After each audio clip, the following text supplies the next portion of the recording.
Mardi dernier, les députés ont adopté en première lecture la proposition de loi instaurant un droit à l'aide à mourir, une réforme historique certes, mais qui reste encore loin d'être définitive.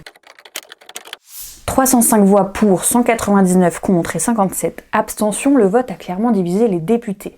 La gauche et le centre ont majoritairement soutenu le texte, tandis que la droite et l'extrême droite y étaient largement opposés.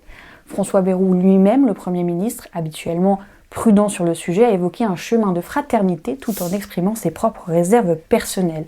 Il a même dit « Si j'étais député, je me serais abstenu ». Alors concrètement, que prévoit cette loi ? Elle crée un droit à l'aide à mourir pour les personnes majeures, atteintes de maladies graves, incurables et en phase terminale, avec des souffrances impossibles à soulager. Un dispositif très encadré, volonté exprimée clairement, un accompagnement médical rigoureux, un délai obligatoire de réflexion et la possibilité à tout moment de revenir sur sa décision. L'objectif, assurer à chacun dignité et liberté jusqu'au bout.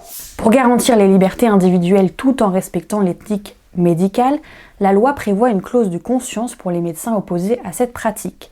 Ceux-ci devront orienter leurs patients vers un collègue volontaire. Une commission supervisera l'ensemble du dispositif et un délit d'entrave à ce droit est même prévu, avec des peines lourdes pour ceux qui empêcheraient une personne d'accéder à ce droit. Cette loi s'inscrit dans une évolution législative française engagée depuis plus de 30 ans, depuis les lois Évin jusqu'à Claes-Leonetti. Aujourd'hui, la France peut rejoindre ainsi le cercle grandissant des pays occidentaux autorisant, sous conditions strictes, l'aide active à mourir.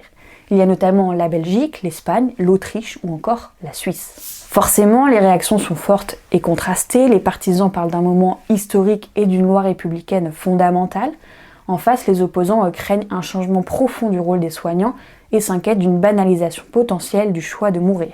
Attention toutefois, la loi n'est pas encore définitive. Le texte doit maintenant passer devant le Sénat dès l'automne prochain, avant un éventuel retour à l'Assemblée. L'objectif annoncé, une adoption définitive d'ici 2027, ce qui laisse encore du temps au débat de société pour continuer à s'exprimer sur ce sujet. Et vous, quelle est votre position sur cette avancée ? N'hésitez pas à partager votre avis en commentaire.